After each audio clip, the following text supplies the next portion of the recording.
buenos días y bienvenidos a La Trinchera en la mañana de este sábado 24 de mayo de 2025. Son las 8:18, 7:18 en las Islas Canarias.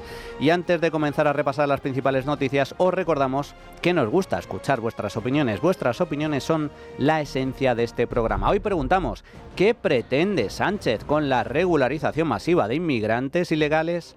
Podéis participar a través del número de WhatsApp al que nos podéis enviar vuestras notas de audio. En nuestro espacio de tertulia iremos escuchando vuestras opiniones. El teléfono es el 689 33 74 44. Repito, 689 33 74 44. También podéis opinar y contactar con nosotros a través de nuestra cuenta de Twitter, @trincherallamas. Además, os recordamos que tenéis disponible la playlist de La Trinchera con todas las canciones que suenan en el programa. La podéis encontrar en Spotify, en la web de radio y en redes sociales, donde dejamos un enlace. Ahora sí, vamos a repasar la actualidad esta semana con Javier García. ¿Qué tal, Javier? Buenos días, ¿cómo estás? ¿Qué tal, Manuel? Buenos días. El líder del Partido Popular, Alberto Núñez Feijóo, ha dado ya el pistoletazo de salida al Congreso Nacional que el PP va a celebrar en julio, a principios de mes, el 4, el 5 y el 6 de julio. Va a ser aquí en Madrid, previo a San Fermín. Se trata de una cita que va a servir a los populares para responder a la degradación institucional que, según dicen, sufre nuestro país. Esta semana, el propio Alberto Núñez Feijóo ha dicho que en España hay una mayoría creciente que dice basta de arrogancia, de corrupción, de incompetencia y de decadencia, y que este cónclave será el primer paso para ese nuevo tiempo que necesita España. El presidente del PP, además, ha subrayado que hace falta un cambio urgente en el gobierno frente a muchos temas que se están tratando en la actualidad y que no hacen gracia a los populares, como es la amnistía, la censura, los privilegios. Habla de apagones, dice y menciona literalmente los Ábalos, Koldo, los WhatsApps, los billetes de Ferraz, el CIS de Tezanos, el fiscal general del Estado investigado y muchos otros escándalos. Además, ya se ha nombrado también, Manuel, una comisión organizadora que va a tener plenas competencias sobre todos los aspectos y decisiones relacionados con la preparación de este cónclave. Va a estar integrado por el secretario general del Partido Popular en Madrid, que es Alfonso Serrano, por la diputada por Melilla, Sofía Acedo, y por el alcalde de Ferrol y senador José Manuel Rey. Vamos a conocer todos los detalles de esta cita tan importante a principios del mes de julio, que ya se está preparando, se está ultimando. Maite Loureiro, ¿qué tal? Buenos días. Buenos días. Calma tensa en el PP a un mes y medio del Congreso, con el que Feijóo pretende rearmarse ideológicamente para los próximos meses marcados por la debilidad del gobierno. Con la vista puesta en una posible convocatoria electoral, el PP cambiará equipos y estatutos y trazará la línea ideológica que seguirá en adelante. No se abordarán posibles pactos postelectorales. Consciente de los debates que puedan abrirse, el líder del PP pide propuestas, pero desde la unidad. Vamos a crecer, vamos a abrir y vamos a integrar, vamos a discutir, pero no a dividir. No vamos a esconder diferencias, vamos a convertirlas en propuestas. Porque la unidad no se impone, se construye. La verdadera unidad nace del respeto y se fortalece con la confianza. Y en esta misma sala, ya no digamos fuera de ella, no todos pensamos ni pensaremos igual, pero sí todos queremos lo mismo. La elección de Juanma Moreno y Alfonso Fernández Mañueco para la ponencia política responde a las próximas citas electorales. La directora de Reformismo 21 será la encargada de coordinar los trabajos, Alma Ezcurra, tras iniciar su carrera en FAES y ser uno de los valores en alza del PP madrileño, donde Feijóo se fijó en ella para elegirla como eurodiputada. Gracias, Maite. Estaremos muy pendientes de las novedades de este cónclave y también de los cambios que se puedan producir en el Partido Popular, como decimos, a principios del mes de julio. El Congreso del PP, además, se produce cuando poco a poco se ven leves acercamientos entre los populares y los de Abascal en algunas comunidades autónomas después de la crisis que tuvieron ambos partidos. Por ejemplo, es el caso de Valencia. El Partido Popular y Vox dieron luz verde el pasado miércoles en las Cortes a varios recortes en materia de memoria democrática y justicia en los presupuestos de la Generalidad para este año 2025. La mayoría de las enmiendas propuestas por los de Abascal en esta materia han sido secundadas por los populares en la Comisión de Presupuestos, que ha debatido durante esta semana las enmiendas a las cuentas autonómicas, como decimos, para este año. No obstante, en dos de ellas han transaccionado ambas formaciones para aplicar cambios respecto a lo que estaba previsto inicialmente. Entre las medidas aprobadas destaca, por ejemplo, la retirada de una subvención de 300.000 euros a la Cátedra de Derecho Foral Valenciano y Desarrollo Estatuario. Esa cantidad se destinará a una línea de promoción de la Concordia para el Arzobispado de Orihuela-Alicante, dedicada a la promoción de elementos conmemorativos al amparo de la Ley de Concordia. Galicia. Esta semana ha hablado Vox, ha hablado Santiago Abascal. Se ha reafirmado en su posición sobre un pacto de investidura y gobierno con el PP siempre y cuando los populares ganen las próximas elecciones generales y cumplan también con algunos de los requisitos que marca Vox. Ha hablado en Telecinco, concretamente, y aunque ha mostrado ese leve acercamiento hacia los populares, también ha sido crítico con Feijóo. Pues si nuestros principios están recogidos en un acuerdo de gobierno, podremos llegar a un acuerdo de investidura y de gobierno. Pero nosotros vamos a unas elecciones a ganarlas y a recibir el apoyo de otros y a ser posible a no tener que necesitarlo.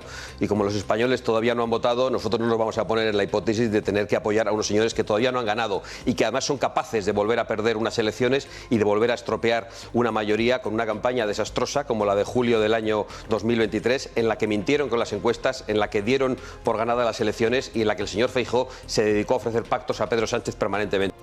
Así está la situación. ¿Y las encuestas qué dicen? Pues las encuestas les dan los números juntos, por ejemplo, en algunas comunidades como en Valencia. Una encuesta interna a la que ha tenido acceso el debate da una mayoría absoluta al Partido Popular y Vox si en la comunidad se celebrasen a día de hoy elecciones. En concreto, el PP conseguiría entre 32 y 33 escaños. Son 7 u 8 menos que en mayo de 2023. No obstante, los 50 necesarios para sumar más que el resto correrían a cargo de Vox, que subiría a 13 representantes que logró, subiría de los 13 representantes que logró hace 2 años hasta los 18 o 19, es decir, Partido Popular y Vox sumarían mayoría absoluta.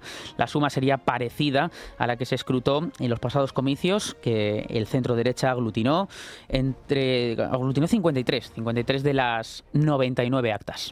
Bueno, pues Congreso Nacional del Partido Popular el próximo mes de julio, a principios del mes de julio en Madrid. Congreso Nacional donde el líder del Partido Popular, Alberto Núñez Feijóo, va a presentar su proyecto. Porque Alberto Núñez Feijóo, bueno, pues digamos que ha sido un líder sorpresivo debido a la crisis interna que atravesó Génova hace ya casi 3 años, con esa salida de Pablo Casado, que fue un desastre. Cometió gravísimos errores, entre otros el principal. Meterse en un avispero sin ningún tipo de sentido y encima enfrentarse al principal activo que tiene el Partido Popular, que es sin duda la presidenta de la Comunidad de Madrid, Isabel Díaz Ayuso. Y salió escaldado. Tan escaldado salió que tuvo que dimitir. Un desastre absoluto, Pablo Casado. Una gran decepción. Era un buen portavoz, era un buen parlamentario, pero no era un líder. Y lo demostró. En plena pandemia, ¿dónde estaba Pablo Casado? Apoyando la aprobación de estados de alerta, de estados de alarma en España inconstitucionales. Y mientras el gobierno de Sánchez llevaba a cabo la peor gestión sanitaria y económica del mundo desarrollado, Pablo Casado, ¿dónde estaba? No estaba. No estaba. Desapareció por completo. Ahí la única oposición real al gobierno de Sánchez fue la Comunidad de Madrid. Ni más ni menos. Un líder, desde luego, lo que no puede tener es tener miedo o envidia o celos de los principales activos. Un buen líder tiene que rodearse de los mejores y, a ser posible, mejores que el propio líder. Pero Pablo Casado no. Pablo Casado tenía miedo de que Díaz Ayuso le hiciera sombra, y vaya si se la hizo. Aunque su intención en ningún caso era sustituir al líder del Partido Popular. Bueno, la cuestión es que después de esa etapa llegó Alberto Núñez Feijóo a poner orden dentro de las filas del Partido Popular. Era el único líder de consenso que tenía el Partido Popular. De hecho, fue a petición del resto de varones la elección de Feijóo. Pero Feijóo hasta ahora no había presentado un programa, no había presentado un proyecto. Eso es lo que se va a producir el próximo mes de julio. Feijóo está trabajando ahora para presentar su proyecto político, su proyecto de alternativa al gobierno de Sánchez, porque lo que no puede ser es que el Partido Popular se dedique única y exclusivamente a criticar al gobierno. Razones hay de sobra para criticar a Sánchez, pero sin presentar una alternativa. ¿Cuál es la alternativa política del Partido Popular? Esa es la clave. De momento, brilla por su ausencia. Hay propuestas, algunas, pero no se ve una alternativa clara. Y lo que tiene que hacer el Partido Popular, como bien comentan ahora algunos de sus líderes, es rearmar ideológicamente al partido. Se necesita crear ilusión. No se puede ganar unas elecciones simplemente esperando que la manzana podrida caiga del árbol, en este caso el PSOE, en este caso Pedro Sánchez, porque a lo mejor la manzana podrida no cae del árbol y lo que hace es pudrir el propio árbol. Y cuando hablo de árbol me refiero a España, que se está pudriendo como consecuencia del desastre absoluto de corrupción, de desgaste y ataque institucional, de desastre a nivel de políticas económicas por parte del gobierno de socialistas y comunistas. Por lo tanto, se requiere una alternativa y la oportunidad es ahora. En este Congreso Nacional del Partido Popular veremos cuáles son esas propuestas, cuál es ese proyecto de cara al futuro y sobre todo que logre ilusionar a sus votantes. Eso es fundamental. Y luego están los acuerdos entre Partido Popular y Vox. Fundamental también. El Partido Popular no va a lograr mayoría absoluta por mucho que se empeñe. No va a haber una gran crisis económica a corto plazo, como sucedió en su día con Zapatero, ni nada por el estilo. Por lo tanto, PP y Vox tienen que entenderse, están condenados a entenderse. Liberales, conservadores, tienen que entenderse. ¿Para qué? Para poder ofrecer una alternativa real al gobierno imperante. Miren cómo se entiende Pedro Sánchez con el resto de patulea que está en el Congreso. Desde comunistas hasta nacionalistas, racistas de derechas, independentistas, le da exactamente igual. Pacta con quien tenga que pactar. Ese no es, no debe ser el objetivo, lógicamente, del centro derecha. No es pactar por pactar con quien sea, pero, hombre, Partido Popular y Vox tienen que pactar, porque son partidos que comparten muchos valores y muchos principios, con sus diferencias lógicas, pero son proyectos complementarios. El Partido Popular no va a gobernar sin el apoyo a Vox y Vox tiene muy difícil a día de hoy lograr el sorpaso al Partido Popular. Por lo tanto, tienen que entenderse. Veremos qué es lo que sucede en todo caso en el Congreso Nacional del Partido. Fundamental, rearme ideológico, ideas claras, propuestas eficaces y que supongan, y esta es la clave, un auténtico cambio al socialismo imperante. Y el gobierno está negociando, hemos comentado antes y hemos hablado de la inmigración, porque el gobierno está negociando con los grupos parlamentarios una nueva regularización para conceder permisos de residencia y trabajo a unos 500.000 inmigrantes que hayan llegado a España antes del 31 de diciembre del año 2024.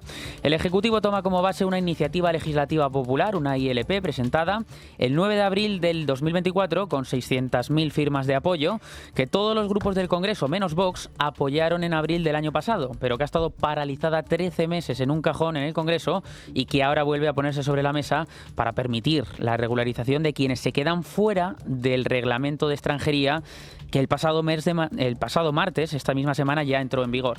Es pronto, eso sí, para saber si esta regularización llegará a aprobarse o no, porque son los pasos previos y además partidos socios del gobierno están en contra, por ejemplo Junts, pero los socialistas intentan convencer para que haya un acuerdo. Pachi López es portavoz del Partido Socialista en el Congreso. Lo que hacemos es favorecer que a todas estas personas que están trabajando dejen a algunos de llamarles ilegales, porque serán tan legales como lo es cualquier persona.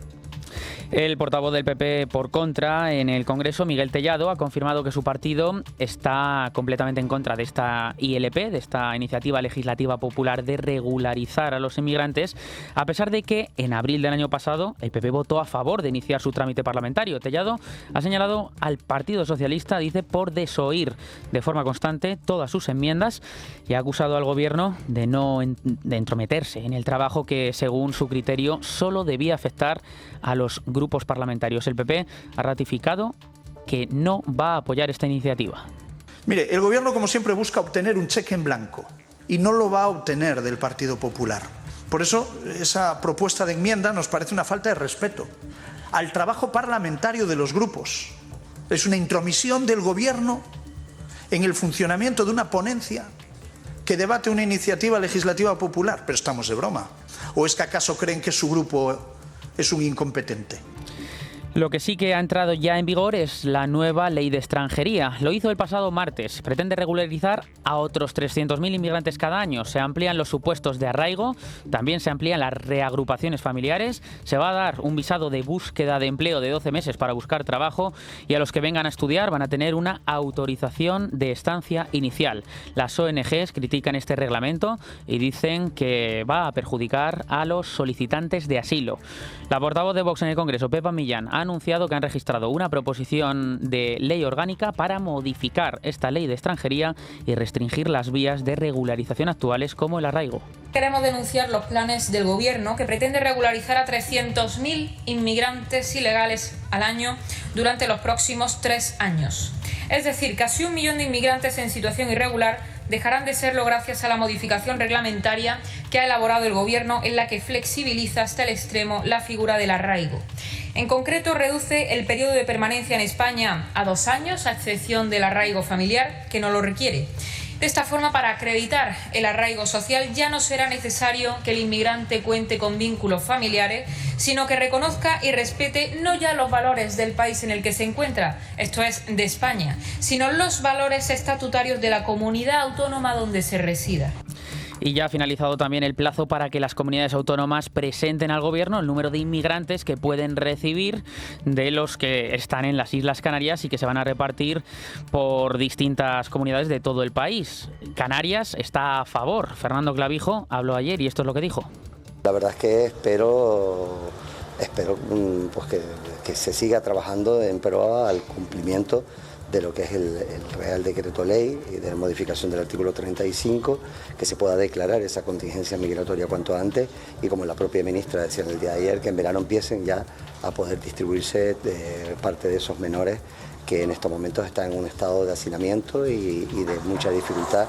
Pero no todas las comunidades están a favor, muchas están en contra de lo que consideran una imposición por parte del Ejecutivo de Pedro Sánchez. Por ejemplo, el Gobierno valenciano ha autorizado a la Abogacía de la Generalitat a interponer un recurso de inconstitucionalidad por este reparto de menores inmigrantes no acompañados. También en Extremadura se quejan y son muy críticos, reiteran su oposición a esta decisión unilateral del Gobierno. Victoria Bazaga es portavoz de la Junta. Bueno, Extremadura lo que tiene es que evidentemente esta toma de decisión por parte del Gobierno ha sido de espaldas a las comunidades autónomas, que no nos ha tenido en cuenta ni nuestras observaciones, ni nuestras necesidades, ni nuestras propuestas. Es algo impuesto y por ello presentaremos un recurso de inconstitucionalidad sobre esta decisión. Extremadura es generosa y Extremadura siempre está abierta a tratar de ayudar a quien lo necesita, pero necesitamos tener coherencia primero por los menores.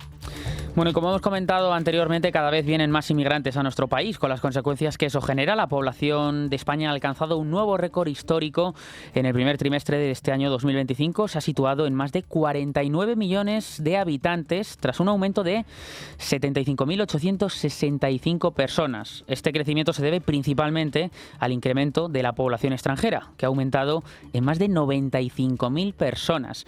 Y parece que España va en contra de lo que hacen otros países. Lo ha comentado Manuel antes en el editorial. En Reino Unido, por ejemplo, van a endurecer las medidas contra los inmigrantes. Las políticas reveladas por el primer ministro Keir Starmer incluyen requisitos de inglés y medidas enérgicas contra la contratación en el extranjero para el sector de la asistencia social. Esto es lo que decía Starmer en Reino Unido respecto a la inmigración en su país. Estas leyes son muy importantes. Sin ellas estamos abocados a convertirnos en una isla de extraños. Pero no solamente en Reino Unido, también en Argentina se endurecen las medidas contra los inmigrantes. Javier Milei, el presidente, anunció reformas migratorias que incluyen restricciones más severas para la residencia, el fin de la gratuidad de la atención médica para extranjeros en los hospitales públicos y la implementación de un arancel para estudiantes extranjeros no residentes.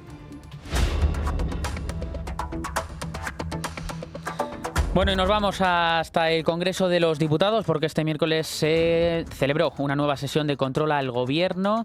Núñez Feijóo denunció la corrupción ya generalizada dentro del Ejecutivo y preguntó al presidente Pedro Sánchez si avala la gestión del secretario de Organización del PSOE, Santos Cerdán, después de las informaciones que han salido a la luz, donde la Guardia Civil habría encontrado mensajes que lo vincularían con contratos con empresas públicas.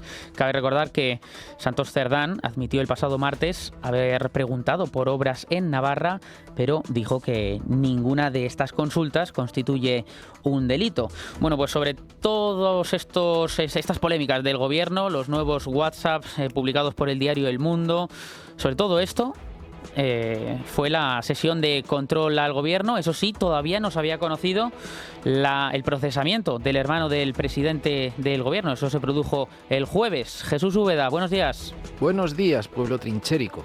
En la sesión de control de este miércoles, Alberto Cúquez Feijóo invocó sobre la bocina los cambalaches de Santos Cerdán y ni mencionó el escándalo del Amigui Sociata Canario del narco libanés porque, a ver, con la que está cayendo, pues ¿qué líder de la oposición no va a preguntar sobre la recaudación fiscal y la pobreza infantil?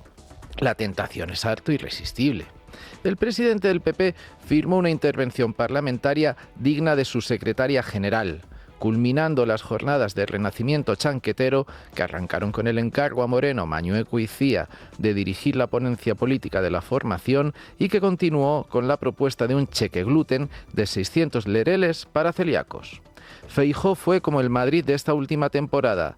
Desaprovechó incomprensible e irresponsablemente la primera parte del partido y, en la segunda, fue de menos a más, precipitado, volcándose tarde, muy tarde, con el encuentro a punto de concluir. El PIB no se come.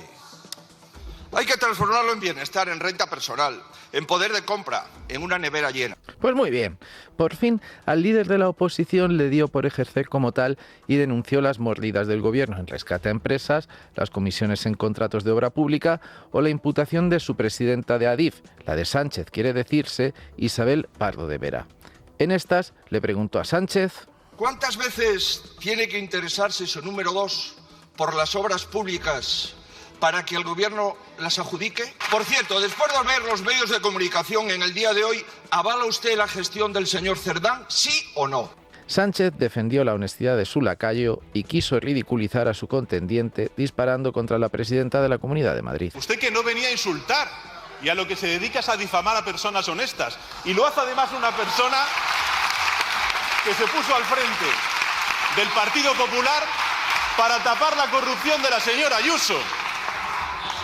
En lo que ha quedado, señor Feijóo, salir de Galicia para acabar gobernado desde un ático de Chamberí. Para mí que mucho tiene que mejorar el rearme pepero, Rectifico, quien mucho tiene que mejorar el rearme es Feijóo, porque sus diputados en general sí que superaron el notable. Gamarra le preguntó a la vicepresidenta Montero cuál es la vía más rápida con este gobierno para que una empresa consiga ayudas públicas. Y esta, en un arranque de sinceridad, aseveró: mire, señora Gamarra, lesiones del PP en materia de corrupción, ninguna. A Elías Bendodo se la dejó votando. Le oí atentamente y decía usted, si no me equivoco, lecciones de corrupción a nosotros, ninguna, claro. Se las saben todas, se las saben todas. Bendodo rubricó el mejor parlamento de la jornada. Taurino y cinéfilo, le recordó a la también ministra de Hacienda que, al tercer aviso, se devuelve el toro al corral y le explicó la teoría del suspense de Hitchcock. La vicepreci, acorralada e impotente, se refugió en la victimización de cartón piedra. Deje de utilizar ese tono de superioridad moral que tiene en sus intervenciones. No sé muy bien si porque soy mujer, no sé muy bien si porque soy socialista o no sé si porque soy andaluza. Esther Muñoz recordó que la ley ELA se aprobó en octubre, que el dinero no llega a los enfermos y le pidió a Montero, por favor, que el gobierno la financie. Después, la socialista Marta Trenzano cantó las virtudes del ejecutivo sanchista para con las víctimas de la riada de Valencia. Y, en su cómplice réplica, la ministra Morant pidió las cabezas de Mazón y, por ende, la de Feijóo. Toma pobreza infantil, Alberto. Miguel Tellado demostró tener sangre en las venas. ¿Qué hacía el gobierno de España mientras 228 valencianos perdían la vida? Asaltar el Consejo de Administración de Radiotelevisión Española. El portavoz del Grupo Parlamentario Popular le dijo a Bolaños que si a Sánchez le pasara por la cabeza huir de España con ellos... que tendría que dejar a la mitad de los imputados en tierra porque no hay espacio en un solo falcón para tanto corrupto de su gobierno. Cayetana Álvarez de Toledo tildó de meme a Bolaños, denunció el aforamiento del sociata extremeño y la colonización de la justicia. Al menos el maltratador iba de frente. Álvarez de Toledo se refería evidentemente a Pablo Iglesias. El socialista Félix Bolaños, burdo. Señor Álvarez de Toledo, sus intervenciones son siempre iguales, son muy engoladas para decir bobadas. Fuera, Bertrán Endongo y Antonio Maestre bailaban el ridículo vals de Diogo y Luis Fabiano. ¿Se acuerdan? Hasta la semana que viene. Gracias, Jesús. Estaremos pendientes la semana que viene de la siguiente sesión de control después de haber conocido ese procesamiento del hermano del presidente del gobierno. Y seguimos en la Cámara Baja porque el Pleno del Congreso admitió a trámite el martes una nueva regulación de la actividad de los periodistas parlamentarios con el apoyo del Partido Socialista y sus socios que denuncian la presencia de agitadores ultra y el rechazo del PP y Vox que ven la iniciativa contraria a la libertad de información. Concretamente, la iniciativa es una proposición de ley presentada por el Partido Socialista y por sus socios, por Sumar, por el PNV, por Bildu, por Esquerra, Junts y el Grupo Mixto, como decimos, según afirman, para reformar el reglamento del Congreso e introducir una nueva regulación de la actividad periodística, así como la ampliación del voto telemático de los diputados a más casos. Vamos a conocer todos los detalles. Ignacio Bravo, buenos días. Buenos días. El Pleno del Congreso ha dado el primer paso para modificar su reglamento con el fin de sancionar a aquellas personas que, acreditadas como periodistas, se dedican a, según el Gobierno y sus socios, intimidar, faltar al respeto y dificultar la labor del resto de trabajadores en la Cámara. La propuesta llegó al Congreso este pasado martes a petición del Partido Socialista y fue precisamente el primero en tomar la palabra durante el Pleno, el portavoz Patxi López, que calificó de pseudoperiodistas y apóstoles del odio a los periodistas que realizan preguntas incómodas a los integrantes de la Cámara. A continuación, intervino el portavoz independentista Gabriel Rufián,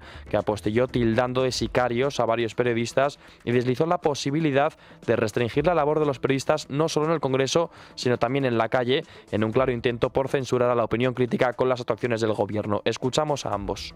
Son homófobos, machistas, aporafóbicos, clasistas y racistas, por muy negro que sea alguno. Y habrá gente que aquí les defienda, pero nada de esto es periodismo. Hace activismo ultra y un fascismo de libro. Periodista incómodo era José Luis Balbín, era del Olmo, es Carlos Alsina. Estos son sicarios, son mercenarios a su servicio. Y está bien que los echemos, pero no sirve de nada. No sirve de nada porque su actividad está en la calle. La reforma establecerá que la Mesa del Congreso regule el procedimiento para renovar las acreditaciones y fijará los requisitos que resulten exigibles, atendiendo a la necesidad de respetar el derecho a la información veraz y el buen funcionamiento de la Cámara. También prevé la creación de un Consejo Consultivo de Comunicación Parlamentaria, del que formarán parte un miembro de cada grupo parlamentario y representantes de los colectivos profesionales en el ámbito de la información. La misión de este nuevo órgano será la de proponer la adopción de sanciones cuando se inicie un procedimiento contra un informador acreditado, aunque la última palabra la tendrá la mesa de la Cámara. Partido Popular y Vox se han mostrado en contra de esta iniciativa. Escuchamos a Macarena Montesinos por parte de los populares y a Alberto Rodríguez Almeida de Vox. Desde el Partido Popular no vamos a apoyar que la mesa del Congreso, un órgano político, no lo olvidemos, se convierta en un tribunal inquisidor que expida carnés de buenos y de malos periodistas. Y ustedes tampoco deberían, señorías. Están sentando un precedente muy peligroso. De Vox nos vamos a oponer a todo intento de imponer el relato oficial, el pensamiento único. Lo que no se puede pretender es que no haya alguien que haga las preguntas que a la sociedad le importan. Perder la libertad de decir la verdad es la gran amenaza política que sobrevuela en estos momentos en España. Vox no va a participar de este aquelarre de enemigos de España para intentar callar a los que denuncian sus miserias y sus vergüenzas. Además, plantea hasta 17 tipos de infracciones por faltas de respeto o por incumplimiento de las reglas de cortesía parlamentaria en el Congreso por parte de las personas acreditadas como prensa. Bueno, y vamos con más asuntos porque el presidente del Tribunal Constitucional, Cándido Conde Pumpido, rechazó el pasado lunes debatir en el próximo pleno la posibilidad de consultar al Tribunal de Justicia de la Unión Europea sobre el recurso de los diputados del PP contra la ley de amnistía, como pedían 3 magistrados del bloque conservador. También descartó la otra petición de paralizar el debate sobre la amnistía a la espera de que el órgano europeo atendiera las consultas de otros tribunales españoles sobre esta norma. Fuentes jurídicas consultadas por esta casa, por Libertad Digital, afirman que la sentencia del Tribunal Constitucional que avala la ley de amnistía podría estar lista a finales del mes de junio. Jefe de tribunales de esta casa, Miguel Ángel Pérez, buenos días. Buenos días. El presidente del Tribunal Constitucional, Cándido Conde Pumpido, ha retado al Partido Popular o al Senado a que intenten paralizar la sentencia que avalará la ley de amnistía del 1O de Pedro Sánchez. Conde Pumpido rechazaba este lunes debatir en el próximo pleno la posibilidad de consultar al Tribunal de Justicia de la Unión Europea, TJUE, sobre el recurso de los diputados del PP contra la ley de amnistía, tal y como pedían 3 magistrados del bloque conservador del TC. También descartaba su otra petición de paralizar el debate sobre la ley a la espera de que el órgano europeo contestase las consultas de otros tribunales españoles sobre esta norma. Fuentes del TC consultadas por Libertad Digital afirman que Conde Pumpido intentó justificar su negativa de paralizar la deliberación sobre la ley de amnistía, afirmando que los magistrados conservadores no deben ser los que efectúen dicha petición, sino las partes personadas en el procedimiento. En este primer recurso contra la ley que estudia el TC están personados, entre otros, el PP, que fue quien lo presentó, y el Congreso de los Diputados y el Senado, ya que son las cámaras en las que se tramitó la ley. Obviamente el Congreso no pedirá paralizar dicha deliberación porque está controlado por Pedro Sánchez, pero el Senado, con mayoría del PP, así como la propia formación de Alberto Núñez Feijóo, podrían solicitarlo, aunque previsiblemente Conde Pumpido haga caso omiso igualmente. Las mismas fuentes consultadas afirman que los letrados del TC que integran el grupo de trabajo para redactar el borrador de sentencia que avalará la ley de amnistía se reunió hace pocas semanas para efectuar una puesta en común final. Se espera que próximamente terminen su borrador y se lo presenten a la ponente, la magistrada izquierdista Inmaculada Montalbán, y al propio Conde Pumpido. El borrador será discutido posteriormente en un pleno donde se impondrá la mayoría izquierdista del tribunal. Previsiblemente la sentencia pueda deliberarse en junio y aprobarse de forma definitiva a finales de ese mes. Se espera que el borrador avale la ley de Sánchez con alguna pequeña modificación formal para intentar disimular la parcialidad del Tribunal de Garantías que preside Conde Pumpido. Gracias, Miguel Ángel. Seguimos en página de tribunales porque 5 asociaciones de jueces y fiscales han pedido este viernes al Gobierno la retirada de la reforma impulsada el pasado día 13 en el Consejo de Ministros y además han convocado ya un paro de forma oficial para el próximo 11 de junio. El objetivo es mostrar su rechazo a lo que consideran un serio retroceso en el Estado de Derecho. Entre las reformas se encuentran que cualquier graduado de Derecho con más de 5 años de experiencia podrá presentarse a la oposición extraordinaria para jueces sustitutos. Adrián Pajares, buenos días. Buenos días. El ambiente en la Fiscalía General del Estado se tensiona aún más tras el plantón de esta semana de la Asociación de Fiscales y de la Asociación Profesional e Independiente de Fiscales a Álvaro García Ortiz para definir el anteproyecto de ley de reforma del Estatuto Orgánico presentada por el Gobierno. No seremos cómplices de esta pantomima, han comunicado a través de una carta en la que acusan a García Ortiz de protagonizar un deterioro institucional insoportable. Califican la reforma de gravísimo retroceso y denuncian que, lejos de reforzar la independencia del Ministerio Fiscal, concentra aún más poder en el fiscal general, al que se atribuyen nuevas competencias en nombramientos, ceses y régimen disciplinario, debilitando el papel del Consejo Fiscal. A este escenario ya enrarecido se suma ahora un movimiento inédito y coordinado de 5 asociaciones de jueces y fiscales que este viernes han pedido formalmente al Gobierno la retirada inmediata de la reforma impulsada el pasado día 13 en el Consejo de Ministros y han anunciado un paro conjunto de 10 minutos para el próximo 11 de junio como señal de protesta y no descartan además convocar una huelga si no se produce una rectificación. Además de este paro, han anunciado otras medidas adicionales si el Gobierno sigue adelante con la tramitación parlamentaria. En primer lugar, enviarán informes jurídicos contrarios al Parlamento Europeo y al Consejo de Europa, alertando de posibles vulneraciones de la independencia judicial ante organismos como Greco o la Comisión de Venecia. También iniciarán una ronda de reuniones con actores del sector jurídico como abogados, procuradores y la Abogacía del Estado para advertir de los riesgos que entrañan las reformas y anuncian que impugnarán judicialmente la medida que prevé consolidar en sus puestos a jueces y fiscales sustitutos. La tensión en la carrera judicial y fiscal no deja de crecer. El Gobierno se enfrenta ahora a un bloque unido que acusa al Ejecutivo de intentar someter a jueces y fiscales a un control político sin precedentes. Gracias, Adrián, y nos vamos ahora hasta Cataluña para seguir una información que ha venido publicando Libertad Digital, concretamente nuestro compañero Pablo Planas.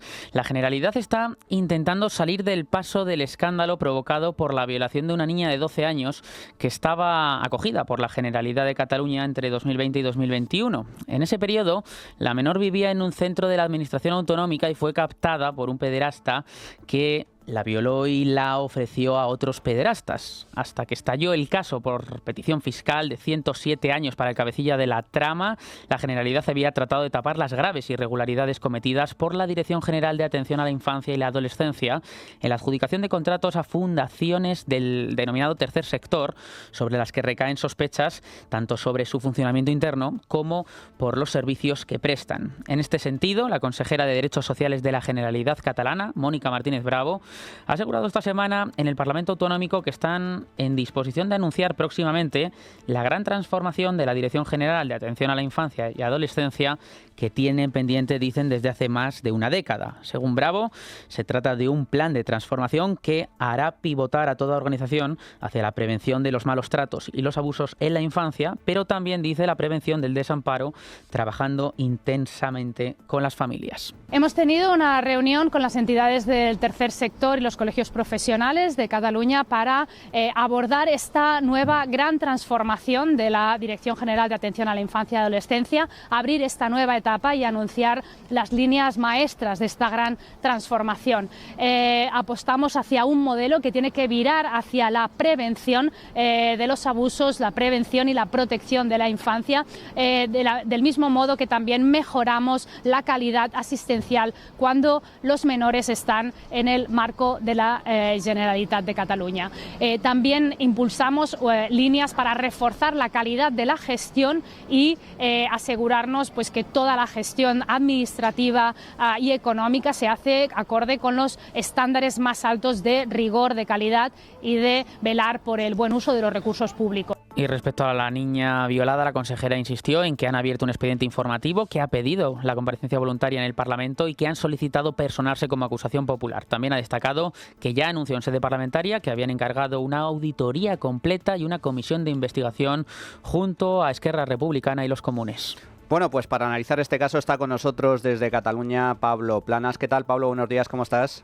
Hola, muy buenos días, Manuel. Bueno, explícanos, porque esto es un escándalo de primer orden. Es decir, ¿cuáles son las claves de este escándalo? Esta niña, esta menor de 12 años que ha sido, bueno, pues abusada, explotada por un pederasta, pero sobre todo, ¿cuál es la responsabilidad? ¿Cuál es el papel de la consejería competente en esta materia por parte de la Generalidad catalana? Sí, aquí se confluyen diversas circunstancias. Por un lado está la violación y prostitución de una menor de 12 años por parte de una trama pederasta, una niña que tenía una situación familiar muy complicada, una madre enferma de cáncer, y que acogida por la Generalidad, bueno, pues se produce ese infierno. Eso demuestra, según la defensora del pueblo de Cataluña, pues graves errores en la atención a esa niña, pero es que además indica que no que no estamos ante un hecho aislado, que eso se produce de una manera, bueno, pues no generalizada, pero sí que no estamos ante un caso único, ¿no? Es decir, se han producido otras veces e incluso ha habido casos de abusos sexuales cometidos por propios cuidadores de estos niños, de estas criaturas, ¿no?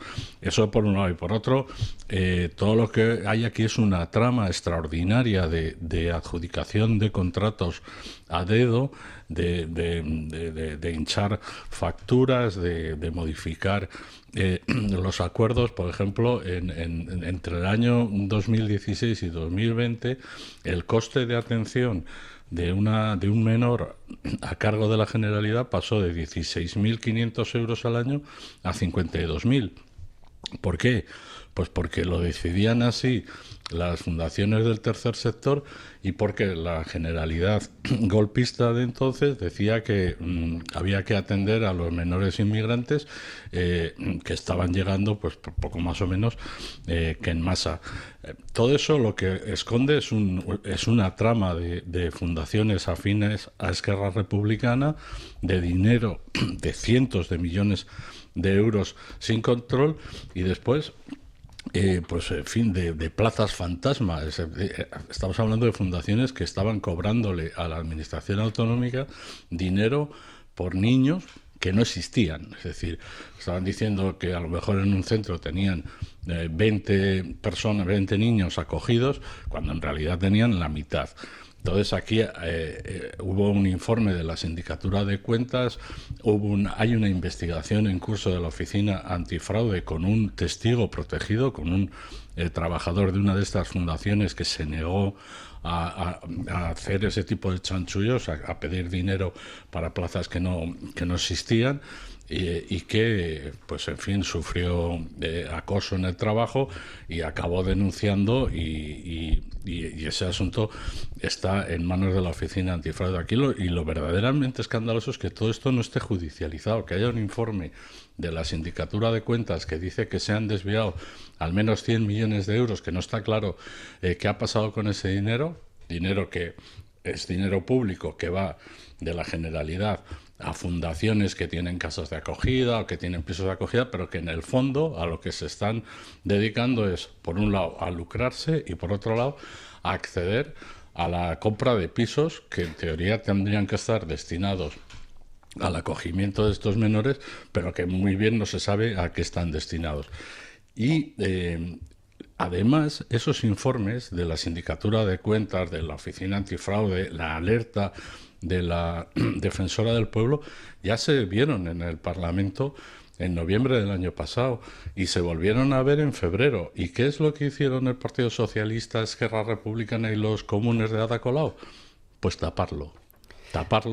¿Por qué? Porque el PSC necesita el apoyo de Esquerra, porque Esquerra evidentemente tiene aquí un problema que podría conducir a toda su cúpula a la cárcel directamente, y porque los comunes de Colau se sienten corresponsables, porque no solo es la Generalitat la que estaba dando dinero a estas fundaciones, sino que también lo estaba haciendo el Ayuntamiento de Barcelona.